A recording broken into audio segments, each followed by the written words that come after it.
This episode is brought to you by Leela Quantum Tech. In the past 2 centuries, our understanding of longevity has revolutionized. From a mere 30 years average lifespan in 1800 to nearly 80 years today, we've made incredible strides. Now it's time to embrace the future of aging with Leela Quantum Tech.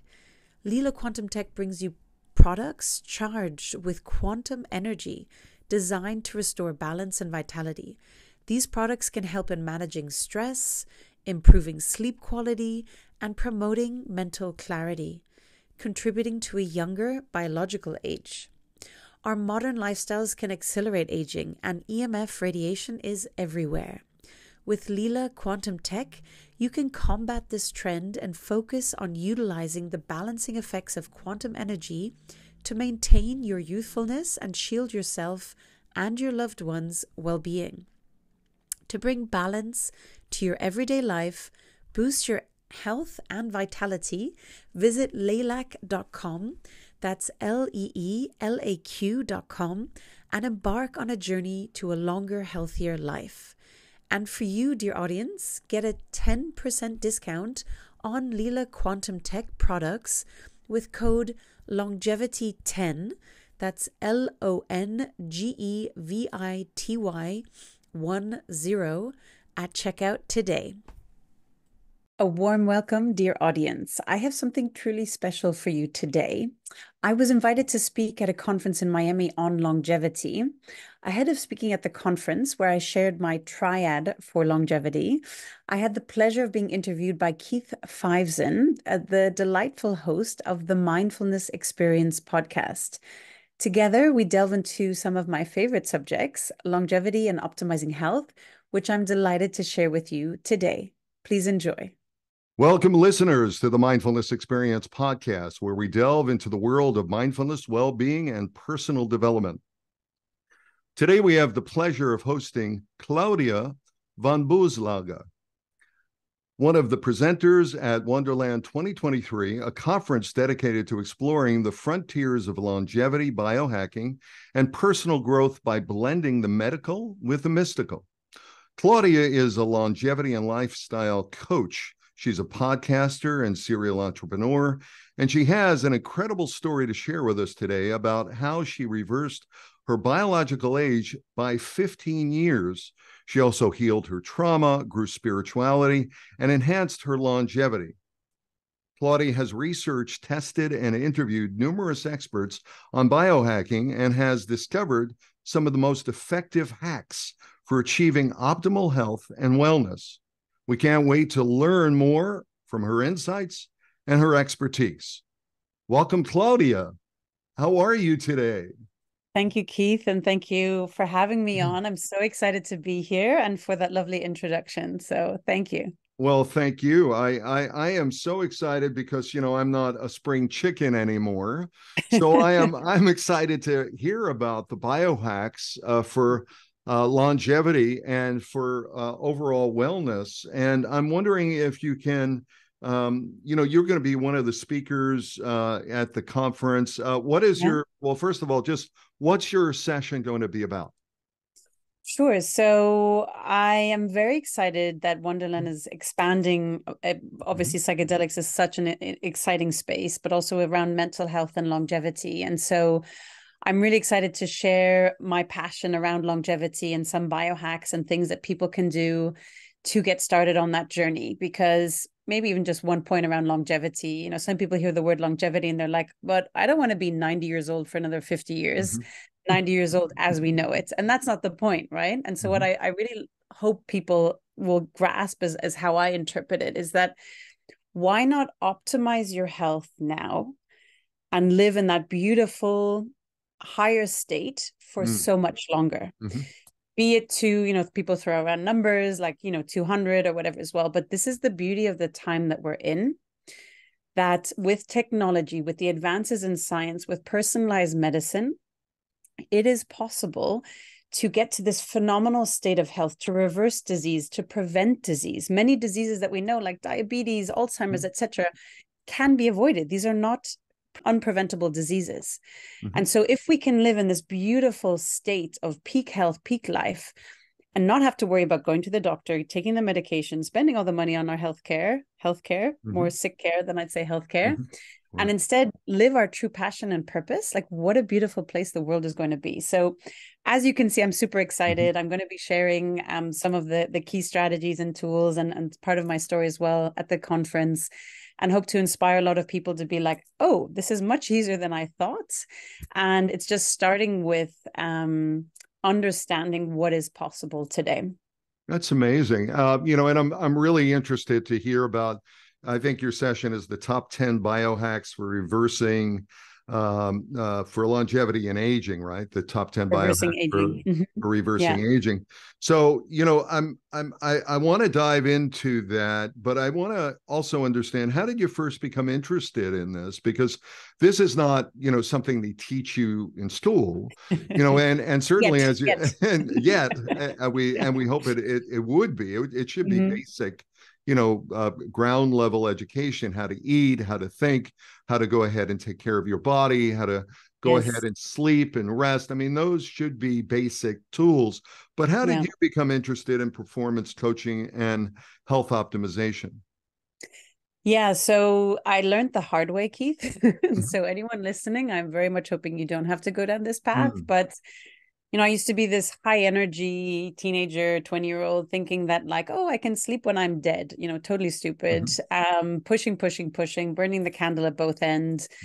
Back in the day, did the sort of typical business school, went into investment banking where they expect these horrendous hours. And that was just this high adrenaline, cortisol release, which obviously over time piled up into health issues, chronic fatigue, chronic sinusitis. I had 2 small children at the time, and it really accumulated one day when I got off the call with a doctor of mine. And I mean, I pretty much thought I can manage on little sleep until I'm 90 and it's not going to be an issue. Right. And I spoke to my doctor that day. Yeah, I know, stupidly, right? I mean, I'm taking full ownership now of my naivety at the time.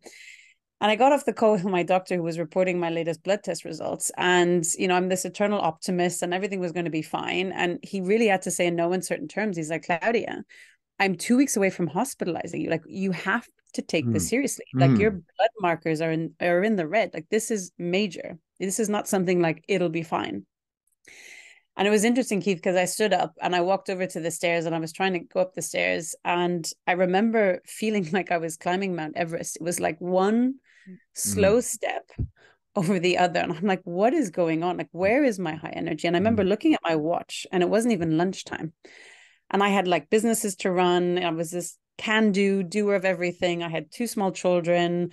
I had all these plans. I was like, if this is my life now, I'm in my 30s, like, what is the next 10, 20, 30 years going to look like? Wow. And it was in that moment, I was like, this is enough. Like, I need to take this seriously, because it's going to just go downhill from here. And this is not the life I want. And that set me on the path of really taking and digging deep into the science behind longevity and biohacking and peak performance. And what does that mean? And really uncovering it. And I started really implementing strategies and tools on myself and feeling amazing and things like that. And so much so I had my friends and they're like, hey, what are you doing? Like, this looks amazing. What are you doing about that? And then I started noticing my friends' parents were coming to me and, she's like, I'm 72, I'm a diabetic. Like, what should I be doing? I'm like, hang on a second. I'm not a doctor. Let's be very careful, but I can point you in the right direction. Right. And part of my passion also lies in my mother having dementia and unfortunately finding out too late that it is a preventable and reversible disease. But unfortunately, if it's caught on time, and we caught it too late. And so through that, I started Longevity and Lifestyle, which is my current company. And I get to interview some of the world's pioneering scientists, doctors that are working on amazing things that help people. And I've obviously done a ton of training and coaching and NLP and mindfulness and breath work and all these really cool things that we can all be doing. So that's what got me started on the journey. And I'm just so passionate about advising and helping as many people as possible live in that peak state. So you can have this beautiful life and impact on the world. Well, this is incredibly exciting for me. I know you read a little bit about my bio. I'm a 2-time cancer survivor, and I really do believe in the integration of mind, body, spirit. The breath works. That's the spirit. the food, the ability to rest, and then your relationships and your environment and your aspirations. So I'm wondering, we're gonna have this great session at Wonderland, and it's going to talk about the top 10 biohacks for reversing aging. You said, and I've read that you've reversed your aging by 15 years, and I'd like to unpack that a little bit, and maybe you can provide a little bit of insight in terms of maybe some key biohacks that you've implemented in your life that have helped you to reverse your biological age and maybe help you to increase your longevity. Yeah? Yeah, sure. So one is, people are like, what? Reverse your age? Like, how do I do that? Is there a pill? Like, what can I do? Right. So first of all, we have to obviously differentiate between the age on our passport, our chronological age, which sadly we can not do so much about, and our biological age. So how old our body is. And there are different tests and markers. Some measure telomeres and the length of the telomeres, which is thought to not be very effective because it depends on the day that you measure them, etc. And there's other tests, and one that I'm a huge fan of, which is called glycan age, and it measures your glycans, or the inflammation that's happening in your body. It's based on over 20 years of research by one of the co-founders. He's a professor in this space, a very well respected. That's glycan age. So how do you spell that? Glycan, so GLYCAN. Got it. And then age, glycan age. And so if you have a think about it, like what they're looking at is inflammation in the body. And it makes sense if you think about it, because inflammation is like fire in the body. And so when your body is in a beautiful state, it's like it's in flow. It's doing what it's supposed to do. It's taking care of you. It's rejuvenating. It's growing. But if there's fires going on, it's obviously going to focus on putting out the fire. So where's your energy going? Into putting out the fires, into healing and trying to solve that. And it's in this fight or flight, like this stressed mode, versus the beautiful restorative and growth and creativity, right? I mean, we can make different analogies between war and peace, or whatever you want to call it. And so anyway, going back to the biological age testing, it's looking at inflammation in the body. So this is a test that anyone can take. You can order it online. It gets sent to your house, and it's like a finger prick test. You drop some blood onto the sheet, and then it goes off to a lab, and in a few weeks you get the results back. And this is the beauty, Keith, and this is why I'm so excited about where science is now, because a lot of people are like, oh, it's my genes, I can't change anything. Well, if you think about what are our genes, they're like a light switch, and you don't have to have them on the whole time. So if you create an environment around those light switches, right, and around those genes, that even if you have a predisposition to something, and this doesn't apply to everything, but there's a lot that are epigenetically influenced, just don't activate that switch, and if you keep that and you take care of yourself, and if you know that certain genes in your body, and this is why functional genomics is really exciting, if you know that there are certain lifestyle interventions that you can do that are really good for you, that really help you to optimize your health, like your body wants to heal you, your body wants to help you, it's like support it to do that. Give it the nutrition, give it the sleep, give it the environment that it needs. Detox whatever poisons, if you have mercury fillings, if you have been living in a black mold house, or whatever it might be, there are modalities to detox and to rejuvenate as well. So that's a sort of long answer to what is the biological age testing, first of all. But just to share some of them, and some people listening might be like, bio what? Like, what are you doing? Are you dissecting yourself? Yeah. Biohacking. What is that thing? You're chopping up part of your body. No, it's not that. I know that originally it did get a pretty bad rap in terms of people expecting you had to like implant chips into your body and all this stuff. And, well, hey, I'm okay with implanting chips if I need to, if that'll help. I mean, Exactly. The question, the EMF radiation is maybe not also the best, but that's a different but you don't have to do that. I love your example of the epigenetics, and your inherited DNA. I always talk about, you're given a library and you can take out whatever books you want. Some books you don't have to take out. You can put them back, and you can take out others. So I like the idea of inflammation. So is that from when we talk about the body, are you looking at the acidic content of the body, where you because I look at it almost like a pool, right, where you're alkaline versus acidic, your pH levels are high, or your alkaline levels, because we do want more of an alkaline body from what I understand. And I'm just wondering your thoughts around that, since we're down that track a little bit more. Yeah. Sure. So to touch on that as well, I actually had an interesting podcast interview with an expert, and this was an interesting point of conversation we had as well. And it obviously makes sense. So in general, inflammation we associate with an acidity, I wanted to say, but that's not an English word. Right. So high acidic. But you need to think about that a little bit separately, because, for example, we want to make sure that our stomach and our gut is not alkaline. Right. Gut biomes are breaking it down. Yeah. It needs to break down. So certain parts of our system need to be acidic for a certain reason. And other parts, they might be inflamed as well. So I think it's differentiating a little bit more into detail around that as well.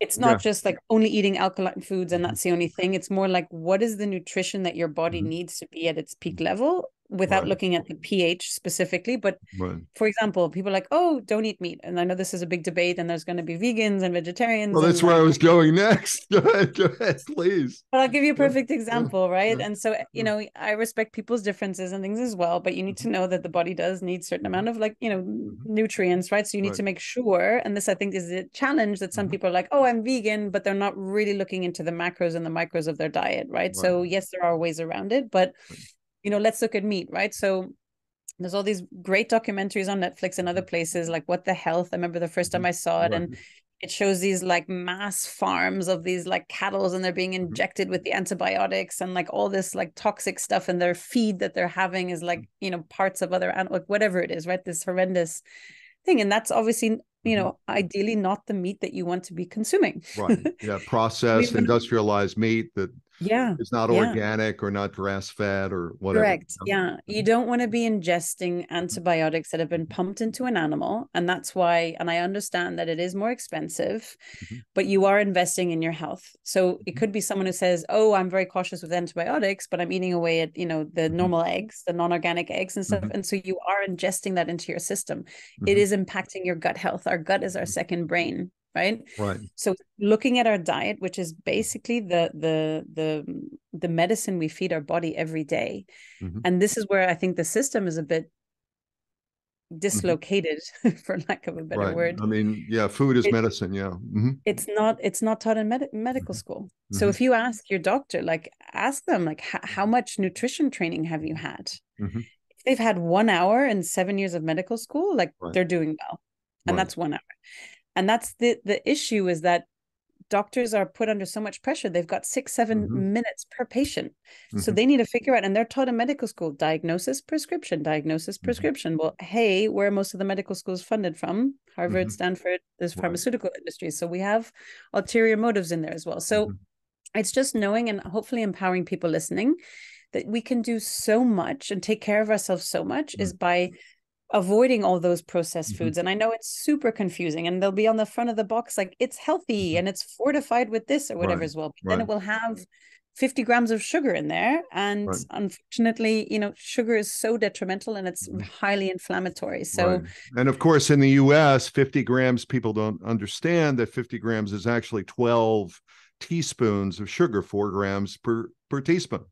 So, it's that ability to really, and, sugar is highly addictive. And from a gut biome viewpoint, I'm really interested, in this whole idea of, how we manage our sphere, our internal biome, our because we're biological creatures in our own biosphere.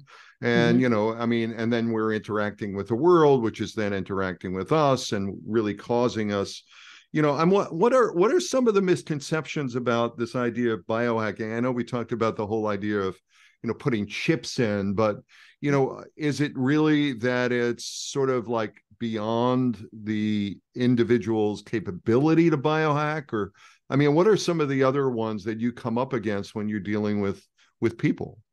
Yeah, that's a great question, Keith. Obviously one is with the chips, or that they saw some biohackers with these blue Smurf tongues, like, oh my gosh, they're so scary. Right. So, there are some fun, slightly crazy things as well, but everything with a pinch of salt. And I think, what is biohacking? Well, it's optimizing the environment within and without, if to just make it super simple as well. And I think another myth as well is this one size fits all. And we are all different, and it's just to go and follow one trend blindly because you read it online, or your colleague is doing this and he lost 20 pounds or whatever it might be, is not necessarily the right thing. And let me give you a concrete example, Keith. So this whole big fasting, intermittent fasting trend, right, I'm sure you've probably heard about it. Yeah, I've thought about it too. Okay. Haven't done it. I love my food too much. Yeah. Yeah, exactly. Well, I mean, there are hugely beneficial aspects to it, but again, this is to the point of, it's not for everyone, and not for everyone off the bat. Putting aside, breastfeeding or pregnant women over a certain age, etc. But what people don't realize is that they might already be in a highly stressed, highly inflamed state, getting 3 hours of sleep a night. And then they're like, hey, let me not eat for 20 hours a day. Right. Like, what is that doing to the body? You're putting it in even more chronic stress mode. Yeah, So more the cortisol. benefit, so the benefits are not going to be there. And, I think what I help also clients that I work together with, or people that I speak to, it's just to make sure that like the foundation of your house is in a really good place. Have a blood test, look for like, are you low on vitamin D and magnesium? Like, what are some of the basics that need to be solid before you start looking at doing longer intermittent fasts, for example. And also, I've interviewed recently Dr. Sachin Panda, who's the circadian rhythm, and every individual can do the 12 to 13 hour fast overnight. So if you just want to do a baseline, start with that, and you're doing really, really well for your longevity and for your health. And it is pretty simple as well. And another point is for women as well. So women, and like, a lot of female clients as well, and myself included, was like, oh, intermittent fasting, can I hit the 16 hours? And I'm using the app, to track it, and I'm in this state or whatever as well. But women are obviously more complex creatures than men. We have a different hormonal cycle. And so it can be very detrimental for women to be doing these longer periods of fasting, in terms of like the intermittent fast windows. And so it's knowing those aspects of it too, and really taking care of your body, because what happens is it's a fine line of getting into an optimization state versus causing more havoc and destruction, which is not the point, right? So that's why, I mean, in terms of not one size fits all. I guess another misconception as well, Keith, is that, biohacking costs lots of money. 40 years of Zen, neurohacking is $15,000 for 5 days, and that's the only thing you can do. Well, this is the beauty of it. Some things are completely free. Fasting, right? You actually save money because you don't have to necessarily eat as much as you were before. Your breath, what you were talking about before, meditation, like these are so powerful. Walking in nature and grounding. There's so many things we can do that are so good for us, for the soul, for the spirit, like for all of us, that are free. So just that misconception of it has to be really expensive, or I don't have the budget to do it. It's just, please reframe that. Please shift that. You reminded me when I was listening to you, first of all, I probably need to fast a little bit more. I do stop at a certain time of the night, and I begin again. So that 12 hours, I try to look at that. Good. But then the other thing you reminded me about is the saying, as below, so above, as above, so below, from the microcosm to the macrocosm, that whole idea of our getting in balance with life. And I'm wondering, in terms of your regime, how do you balance your personal life and your business life? Because many people who are listening are going, oh my goodness, that's all well and fine, but I can't manage that. I need a sandwich, and I get it on the run, and I do what I can. And it sort of reminds me of what you were talking about happened with you in your 30s. So I'm wondering, how do you balance the business and the personal to maintain the optimal health and the well-being? Are there some certain ground rules or certain things that people can look at, like the ABCs or so on? Great question. So one of the things that I've created is what I call my say no to say yes system. And that basically walks people through, first of all, because we forget to do this, getting super, super clear on like, what is it that you want? What is it that you love? And what is your why? And that helps you as having what I call a true north blueprint, so that you can start saying no to things in your life. Because why do we feel stressed? Why do we feel like we don't have time? Because we've said yes to everything. And we've said yes to all the invitations. And then we're grabbing coffee with people we're not even sure why we're grabbing coffee with. And then we're doing this and we're frazzled and we're stressed and we just don't find peace for ourselves. We're crashing into bed at 1 o'clock at night. We're getting up at 6 a.m. and we just feel like I don't have time. But when we really, so really, what is your why? What is your why? And what I hear you saying in that is eliminate the things that are no's. Yeah. Yes. But getting the things clear that take on away the energy. Yeah. Yeah, exactly. So my why, Keith, goes down to, and there's an exercise that I love to do, but it's, I don't want other people to have to suffer like I suffered. You know, as I mentioned before, my mother with dementia, my father has cancer. I personally was in a very bad state where I really was visualizing myself sitting in a hospital with 2 small children, not being able to take care of them.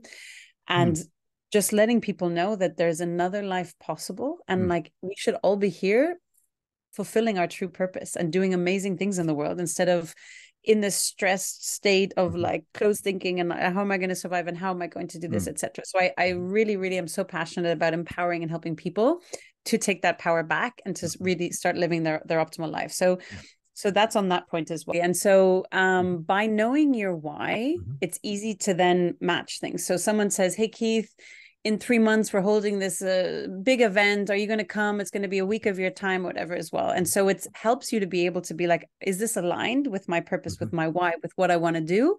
If it's a heck yes, then go for it. And there's some analogies I love. Like if you don't have a 7 out of 10, right? And if it's not an 8, 9, or 10 out of 10, then it's a no, because you need to start valuing your time. Or if something is in the future, for example, it's hard to know like how busy you will be then, but you do know how busy you are now. And you do pretty much know how busy you're going to be next week, Tuesday. So this is another point that I love, is like, okay, I know how busy I'm going to be next week, Tuesday. Imagine I had the evening free, but this was the invitation for next week, Tuesday. If it's not a yes for next week, Tuesday, I'm not going to say yes for 6 months' time, because I'm going to value my time in order to do the things that I need, in order to have the time for the mindfulness and the meditation and the breathing and being present, which is huge as well. And so that is one sort of indicator, and getting clear on your purpose and what you want and your why, being able to say no gracefully to things that are just not aligned with you, and valuing your time more. And then the next step is what I call like my win the day system. And it's setting up optimal routines in the morning, in the evening, daily check-ins, so that you think once and roll it out from there. Because decision fatigue is real. And if you have to think every day, like, oh, what should I be doing? You're not going to know. And it's literally sitting down once, thinking through those optimal morning routines that make you win the day every day, the optimal evening routines, so you get that quality sleep, you wind down, you're not waking up in the middle of the night stressed. And once you have those in place, then you don't need to worry about what am I going to have for lunch, because you've actually thought about it. And you know, decision fatigue is a big thing. Why do you think Steve Jobs wore the same thing, or Mark Zuckerberg? Even Obama admitted to wear one of 2 different suits, right? So it's one less thing to have to think about. Right. That's great. So, yeah. I love that. I love that. And when you talk about these foundational routines, what are we talking about there? I mean, I look at mindfulness and breathing and you know, prayer or meditation or projection in terms of bringing people into my life. I look at ways of, you know, how am I do that internal weather, you know, analysis and follow my breath, you know, during the course of the day, you know, just to go ahead and say, you know, what's going on, where are you at, and so on and so forth. What are some of the, you know, routines that you're talking about in terms of mindfulness practice, and how, you know, how do they, or breathing or any of the other things, and how do you think they impact your life and your overall well-being, you know? So to answer the second part, exponentially, I can tell the days when I don't, for whatever reason, manage to do my morning priming, as I call it. And, you know, it's, again, when people are starting off, they might feel like, oh, this is too much. And I've been doing this quite a while. So you kind of, it's like a staircase, right? You try a few things, what resonates you stick with, and then try a few more, and then, you know, drop a few that aren't serving you. And it's a sort of combining body, mind, and spirit in terms of bringing different things together. And what I like to do is, start by having daylight exposure. So you're switching the hormonal system by having that daylight exposure. You're activating your circadian rhythms to know that it's daytime. And I like to do a deep gratitude. And I'm not talking about 2 minutes. It's like, what thing, big or small, can I be really grateful for? And it's not the listing off, oh, I'm grateful for my life, I'm grateful for this. It's like really feeling like that heart opening gratitude and just spending 2 minutes in that energy. It's just such a beautiful way to start the day. Then what I like to do is a morning priming practice. So it's a mixture of some qigong, breath work, some tapping, also some meditation, visualization, and then making choices for the day, but in general for my life, like the things that I choose to do. And there's a powerful hack. I'm stealing it from something that Hugh Jackman does with his life coach every day, is that you write down what you're going to do that day. So today but you write it in the past tense as if it's done. Because the mind can't differentiate between that. But if it's a foregone conclusion, if you're already setting yourself up to win, when you then go to that meeting or make that presentation or meet the new client or whatever it might be, and your mind's like, oh, this is a positive experience because this morning we already decided it that way, it just completely changes that energy and dynamic of your day as well. So I find that really, really powerful. So it's like the flight simulator, getting into the flight and already, taking the flight and looking at your day from the viewpoint of it's already done. Isn't that? It's done and positive. I made it, and it's great. Yeah, exactly. Why not, right? If we have a choice, why not go for the good, right? Right.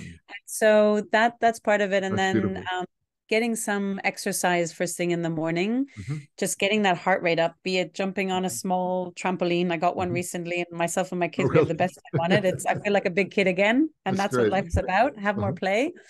To running around the block, to walking around the block, depending on your level. And I'm talking, minimum 5 minutes, but ideally, 15 minutes. And what's happening is that the blood flow is stimulating what's called BDNF, which is brain-derived nootropic factor, which is like this beautiful growth factor that is supporting your brain, right? So we want to be sharp. We want to have great cognition, and all the rest of it as well. And by the way, just to mention, like having a good morning routine and getting going well in the morning will help with your evening routine and getting to sleep at night. So people sometimes forget that, right? So that's just really important. So I love that exercise and getting that through. And then the cold shower, Keith. I know people, and especially a lot of women, and I used to be the one, if it wasn't like hot, I was like, no very way. hot. Yeah. And there's different stages. I've obviously progressed over time. At the beginning, it was a bit the like Wim Hof method. You want to jump into? I don't do an ice bath first thing in the morning. I don't have the time exactly. Not every day, right? But at least putting the shower cold for a minute at the end. And at the beginning, I was like the chicken dance, like one arm in, one the other arm in. And you build up over time, right?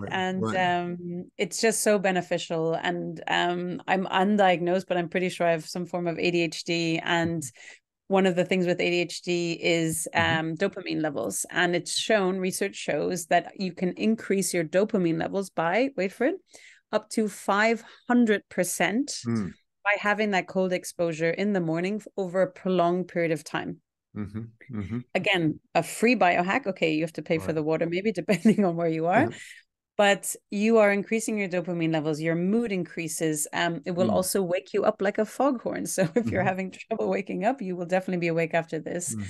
And then I love to couple with, an alkaline smoothie, for example, with spirulina, organic greens, things like that too.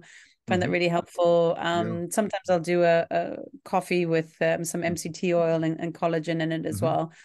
But I mean, that in the morning, and I've got it down to a science where I can get it between 30 and 40 minutes in the morning. And I get up earlier because of it. And at the beginning, yes, it was painful, but it's in a routine and now I can't live without it.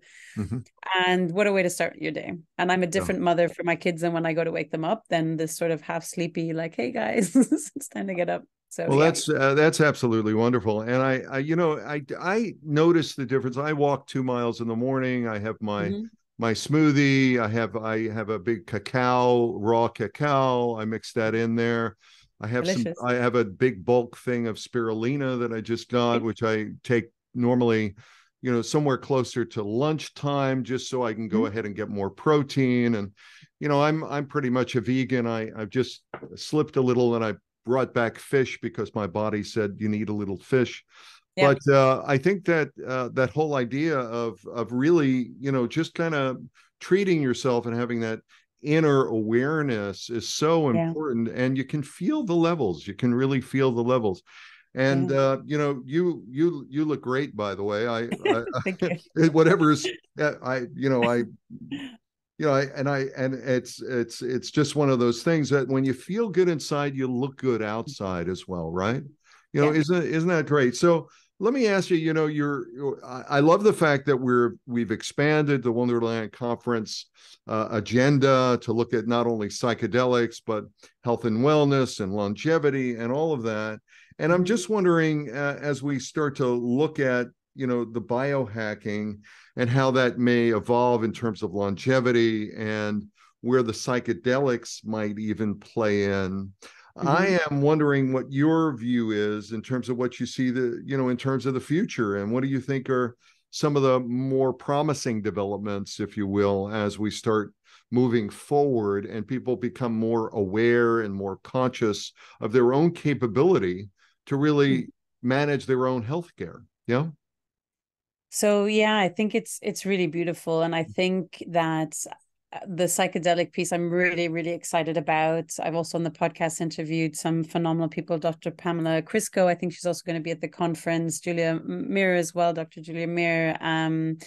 I've also had several experiences myself. I was in Costa Rica earlier this year for this beautiful ayahuasca experience. And I think that people can focus on biohacking in terms of optimization, but if you have trauma, unresolved trauma, if there are certain experiences within, you're just going to be on the surface with a lot of things. And that's why, as you said as well, and I'm a firm believer of that body, mind, and spirit piece. And yes, it might be painful. And yes, there might be, childhood traumas that we don't want to touch. But if we don't heal those, emotional trauma will affect your health. It's shown again and again. And so I think that there's such a big piece around incorporating. We are these beautiful holistic beings, and we have to look at these different aspects as well. And so part of longevity is like resolving, and that's part of our journey as well, like resolving those trauma pieces so that you can step into that higher vibration, so you can be the best version of yourself. And everyone has a story, and so seeing that like life happens for you, not to you, and seeing how that can become your message. There are so many beautiful examples of people, myself included, but other people with bigger stories or whatever it is, it's not a comparison, who turn that into their why and go about and help other people with it as well. So finding that holistic view, and that's why I'm so excited that the psychedelics piece and the mental health piece is incorporated in the same term as with longevity as well, because if we have all this trauma and we're trying to biohack and optimize everything, but internally we're deteriorating because of that emotional baggage, if you will, or the trauma, you're only going to get so far. And actually, interestingly, Keith, the longest running study out of Harvard started in 1938, the year my father was born, so 85 years ago. Some of the people are in their 90s, and they showed that the key to longevity and happiness, which is so important in longevity in older age, are around relationships, connection, having that proximity. And these are in real life relationships and not the WhatsApp message or the Instagram, right? So, going back to the days where, thinking back to my grandfather's time, they used to write a letter to somebody and be like, I'd love to come visit you. And you'd spend days and you'd have these beautiful, deep conversations. It's like, let's reawaken that.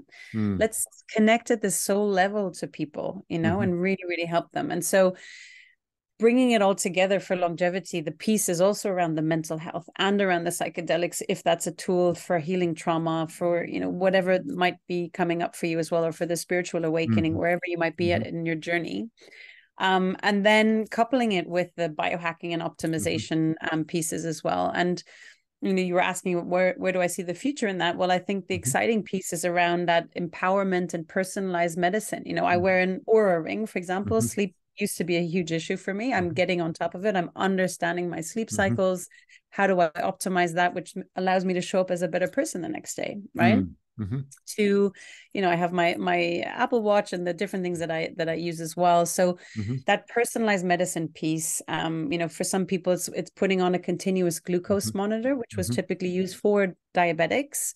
But I was testing it to see what was my Siri talking to me here.